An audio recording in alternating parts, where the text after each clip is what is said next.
अगर आप भी चाहते हैं कि LSB प्रेजेंट ऑफिशियल के वीडियो सबसे पहले आप तक पहुंचे तो लाल बटन को दबाकर चैनल को सब्सक्राइब जरूर करें और साथ में बेल आइकन को दबाना ना भूलें।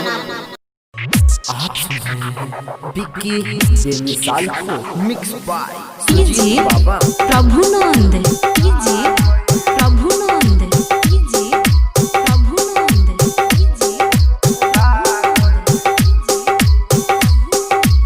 मरिचहवा बाजार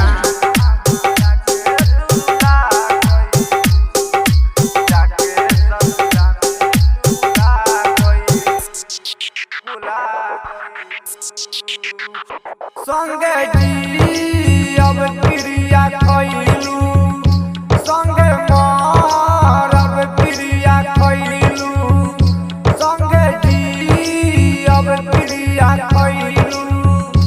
संगे मार अब क्रिया खइलू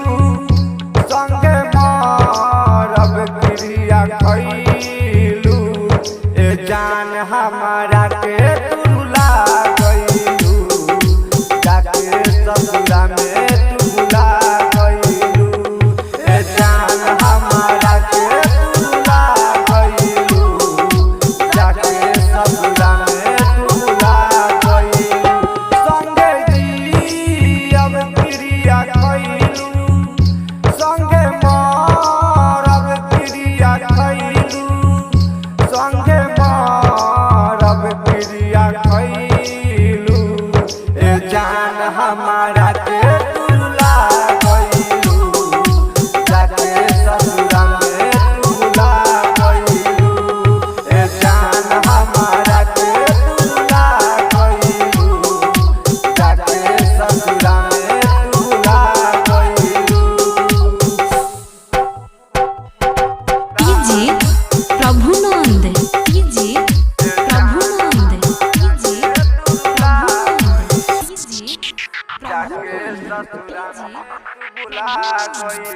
कहत रहलू जे बारह से तू ही ना हमार हो तोहरा के अपन जिंदगी मानी तोहरे से करी प्यार हो कहत रहलू जे बारह से तू ही ना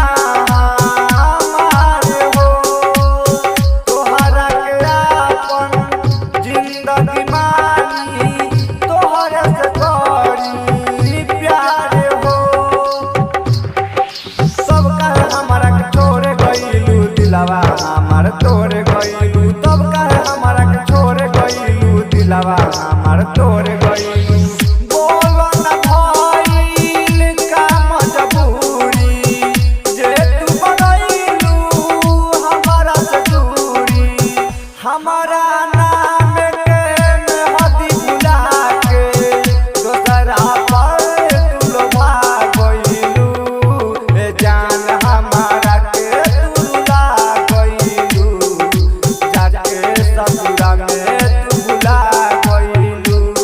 ए जान हमारा के तुला गइलू जाके ससुरा में तू भुला गइलू ए जान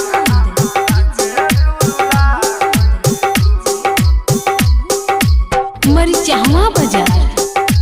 जाके ससुरा में तू भुला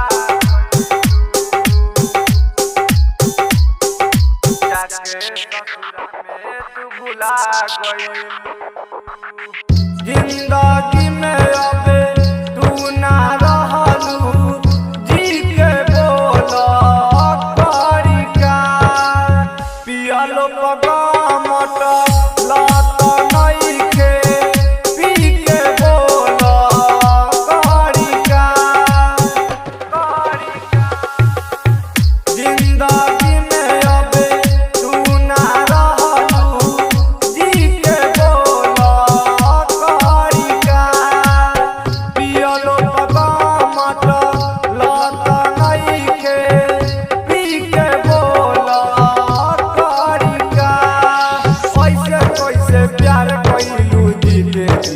हार गइलू ऐसे कैसे